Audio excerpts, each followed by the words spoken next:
I raised my nephew as my own son because my sister didn't want to. Now, her daughter is jealous of him because her family struggles financially. My sister got pregnant with my nephew, Daniel. From the moment he was born, she and her boyfriend, who is now her husband, showed no interest in him. I couldn't stand seeing Daniel being neglected, so I stepped in to take care of him. My grandmother became my greatest supporter, caring for Daniel during my last year of high school. In return, I helped her by cooking and cleaning on the weekends. My parents weren't much help. They gave me about $100 a month for Daniel, but anyone who has raised a child knows that's barely enough. It was just my grandmother and me taking care of him. A year after I graduated, my parents kicked me out of the house along with Daniel.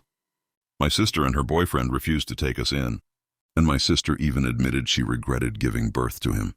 I turned to my grandmother for help. Together we went to a family law attorney, and I was granted custody of Daniel. My sister and her boyfriend willingly signed away their parental rights, and from that day forward, Daniel was no longer my nephew, he was my son. I stayed with my grandmother while attending community, college, and working part-time. She continued to care for Daniel during the day until she passed away when he was 6. Losing her was devastating. In her will, she left 90% of her belongings to me, which caused resentment from the rest of the family. Soon after, my parents and sister tried to reconnect with me, claiming they wanted to meet Daniel. However, it quickly became clear they only cared about what my grandmother had left behind. That reunion didn't last long. I told them they could either respect me and Daniel or stay out of our lives. My dad chose to make amends and rebuild a relationship with us, and now we're close. My mom, however, remained distant, though she is polite to Daniel when she sees him. When Daniel was 8, both my sister and I became pregnant around the same time. Suddenly, my sister decided she wanted Daniel back. She began feeding him lies, telling him that my husband and I wouldn't love him anymore after. In her words, my real son was born. For context, my husband met Daniel when he was 5, and we'd already been dating for a year at that time. My husband immediately treated Daniel as his own. We got married when Daniel was 7.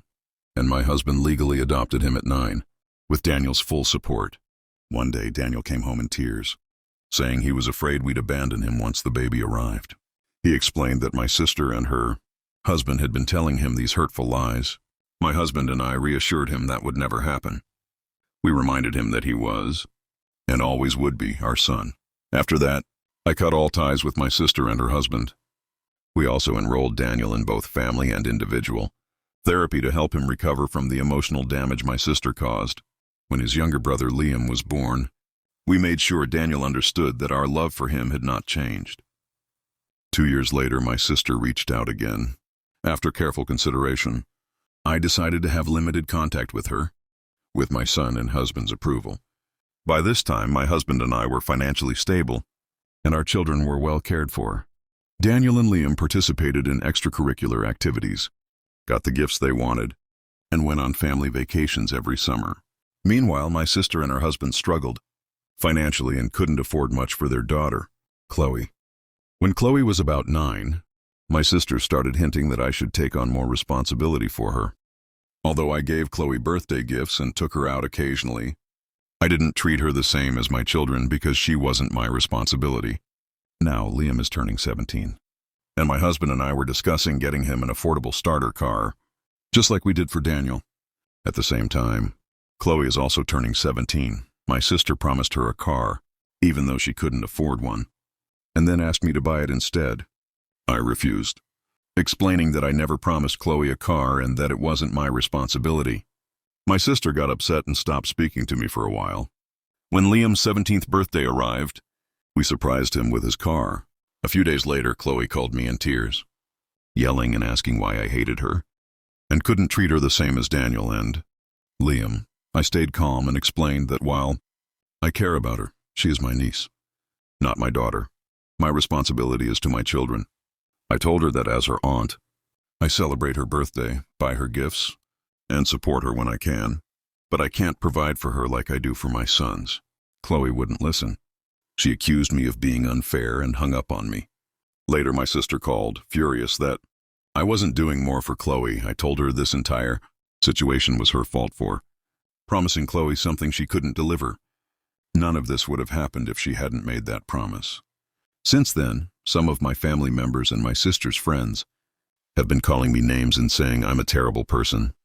A part of me feels guilty because my kids grew up with more opportunities than Chloe, but I know it's not my responsibility to provide what her parents can't. Update 1, to clarify, my niece is Chloe, and my younger son is Liam. A couple of days after Chloe's angry call, I met with her at a nearby park. When she arrived, she looked tired but calm. I told her I never meant to hurt her, but reminded her that I'm not her parent.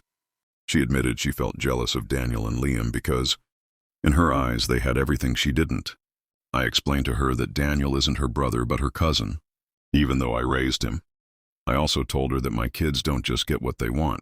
They work hard, get good grades, and stay out of trouble. Then, I asked why she was acting this way now. As it wasn't like her, Chloe started crying and said it wasn't fair that Daniel and Liam got everything they wanted while she got barely anything. She told me that Daniel was lucky because he had been adopted by me and my husband, and she said she deserved the same kind of treatment. She argued that because we were family, it was my responsibility to take care of her too. I told her I understood her feelings, but reminded her that I'm not her mother.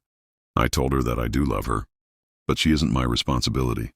I asked her to explain why she felt this way, and that's when she admitted she felt like an obligation to her parents.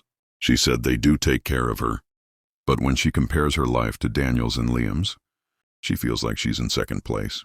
She said she always thought of our family as being close, and when she saw how I raised Daniel and Liam, she felt left out. Chloe explained that even though I stayed in her life and sometimes took her out with my family, it didn't feel the same. She felt jealous that Daniel got to stay with me and my husband, while she had to go home to her parents. She believed that since I took Daniel in, it should have been just as easy to take her in too. I reminded her that I love her, but she isn't my child. I told her that it's her parents' job to provide for her, not mine. I also explained that while Daniel and Liam may seem to have everything, it's not just handed to them. They work hard, get good grades, do chores, and stay out of trouble. Chloe became more upset and accused me of not caring about her. She told me she didn't believe that I loved her, and then she left. Later I texted her, saying I didn't mean to hurt her, but wanted her to understand that I'm not her mom. I also told her that her parents are the ones responsible for helping her get what she needs. When I got home, I talked to my husband about everything. Together, we decided to call my sister. I told her that my family and I were going no contact with her.